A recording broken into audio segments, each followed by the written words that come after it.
the story of the princess and the handsome servant. But before we begin, don't forget to subscribe to the channel English in Story Sleep. If you enjoyed the story, hit the like button to show your support. Thank you, and enjoy watching. The kingdom of Arlen shimmered in the light of dawn like a painting of pure magic. But behind the towers and gardens lay a hidden sorrow in the heart of Princess Alina, daughter of King Alder.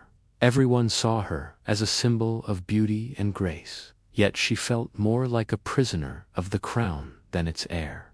One day, a young man from the common people entered the palace to work as a servant in the royal garden. His name was Kyle. He was a quiet young man, his gray eyes resembling clouds before the rain, and his voice carried a strange warmth the princess had never known before. When they met for the first time, he was carrying a basket of white flowers, and when one slipped from his grasp, he bent down and offered it to her, saying shyly, "This flower seems lost, like someone searching for their place in this world." The princess froze for a few seconds, then smiled, a small, gentle smile that no one had seen on her face for a long time. From that moment on, light began to slip quietly into her heart. Every morning, the princess would go out to the garden under the pretense of checking on the roses, but in truth, she was looking for Kyle. They spoke of the sky, of music, of freedom, and of dreams unfit for a princess and a servant. She laughed with him in a way she never did in front of anyone else. One evening, they sat by the fountain, and he leaned closer to her and said, "When I look at the stars, I imagine you as one of them, high above, far beyond the reach of people like me." She replied, her gaze fixed on the water. "Stars can fall sometimes, Kyle, if only they find someone who makes them feel safe." The two exchanged a long gaze, filled with something neither of them could yet name. In the palace, nothing ever escaped watchful eyes. Rumors began to spread among the servants. "The princess has been talking to someone a lot." And soon, the news reached the wicked minister, Darren, who dreamed of marrying his daughter to the neighboring prince, all for the sake of power.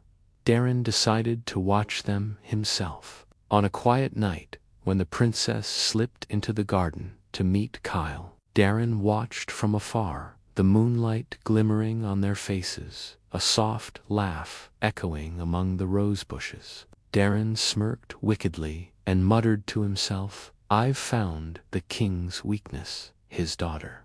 Kyle loved playing an old instrument he had inherited from his father, an instrument much like a flute. One day, he played a sorrowful melody in the garden, a tune so haunting that even the guards and the king himself from his balcony stopped to listen. The king asked, "Who is it that plays with such sorrow?" One of the guards replied, "My lord, it is the new servant, Kyle." From that night on, the king began to notice that his daughter was going out more often than usual. He did not yet know that her heart had begun to beat for a boy of common birth. One morning, the king summoned his daughter and said sternly, "Alina, I've heard that you've been spending time with one of the servants. Is this true?" She looked down at the floor, unable to find any answer but silence. The king grew angry and said, "You are a princess. It is beneath you to lower yourself to the level of those who serve you." But she murmured in a trembling voice, "He doesn't serve me, father. He understands me." The king froze, as if struck by a blow to his pride. He ordered Kyle to be banished from the palace immediately. When Kyle heard the order, he didn't resist. He gathered his few belongings under the rain, his eyes filled with sorrow. Alina ran after him to the gate, her white dress clinging to her rain-soaked body. She cried out, "Kyle, don't leave me." He turned around, smiling through his tears, and said, "A princess does not leave her palace for a servant. I will be forgiven if I learn to forget you," she answered through her tears, "but I will never forgive myself if I forget you." And then they parted, as the rain washed away the sins of fate between them. After his departure, the princess grew pale, like a flower that had withered. She refused food, music, and visitors.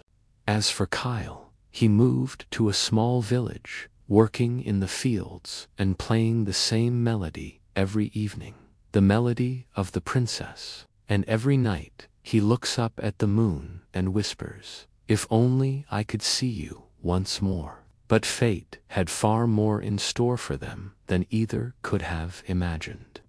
While the princess struggled to forget Kyle, Minister Darren was secretly plotting a coup. He took advantage of the king's weakness in the face of his daughter's sorrow and began convincing him that marrying her to Prince Leonard, ruler of the Northern Kingdom, would make her happy and restore the throne's honor. But Darren's true goal was to seize control of the kingdom through this political marriage. Alina smiled in public, but every night she wept in her room, gazing at Kyle's flute, which she had secretly kept. One evening, her maid Mayra heard her crying and gently approached, saying, "My lady, someone is playing the same melody Kyle used to play in the nearby market." The princess froze, then rose swiftly, her eyes shining with newfound hope. Alina slipped out in disguise, wearing a simple dress and a dark hood, and headed to the market with Mayra.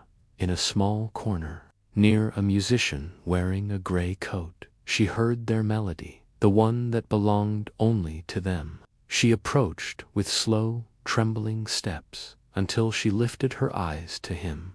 His gray eyes were just as they had been, deep, like a sea whose waves had never known rest.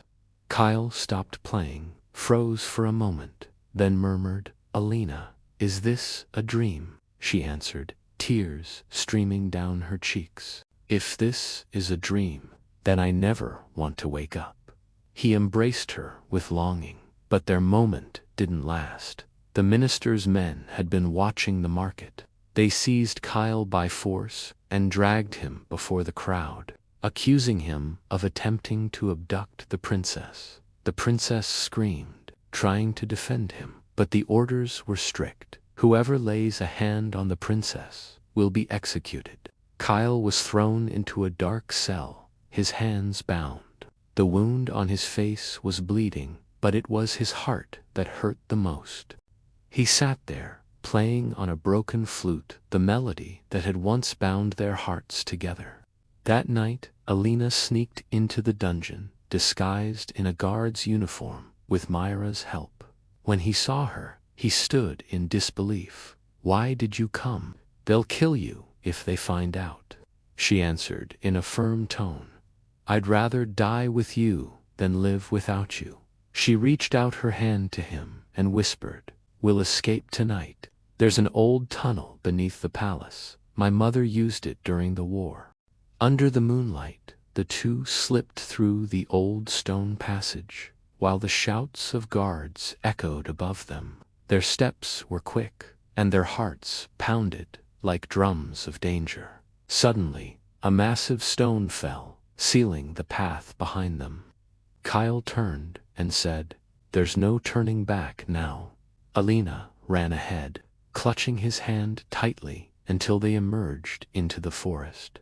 There, amid the trees, they stopped to catch their breath. He looked up at the sky and said to her, "The stars feel closer now, don't you think?" She smiled despite her exhaustion and replied, "Maybe it's because they finally see us together."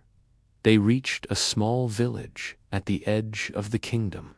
Kyle worked repairing musical instruments, while the princess taught children how to read and how to play music. No one knew her true identity, but the people loved her for her kindness. One evening, they played together in the village square, their old melody, as the people around them clapped with joy. In that moment, they were no longer a princess and a servant, but two souls freed from the prison of status. Back at the palace, the king discovered the truth after Minister Darren was caught red-handed attempting a coup. He ordered Darren's execution and declared before his people that he regretted his own cruelty. He searched for his daughter everywhere until one day a villager brought him a letter that led him to her. In the letter, Alina had written to him, "Father, I found the happiness I was searching for, not in the crown, but in the heart that taught me the meaning of life." Tears filled the king's eyes, and he said before his court, "Let my daughter return to the palace, not as a princess, but as a symbol of true love." Kyle and Alina returned to the capital amidst great joy and celebration. The people welcomed them with flowers and music. Kyle stepped forward shyly before the king and bowed, saying, "My lord, I ask for nothing except to remain by her side, a servant only to her heart." The king smiled and placed his hand on Kyle's shoulder, saying, "He who serves the heart with honesty deserves to be crowned by it." The next day, they were crowned as husband and wife in a legendary celebration, the princess and the servant who defied the world for her. At the moment of their wedding, Kyle played the melody that had first brought them together, while tears of joy shimmered in her eyes. She said to him, as she placed the crown beside him, "Now, Kyle, we're no longer from two different worlds." He lifted her in his arms amid the thunderous applause of the crowd, as the sun rose behind them as if blessing their love. Their story became a legend in the kingdom's books, a tale told to children whenever people spoke of love that knows neither rank nor title. For true love, as the princess once said, is not born from a throne, but from the heart. The end, a tale of a princess and a servant, proving that love's crown is worn by the heart, not the head.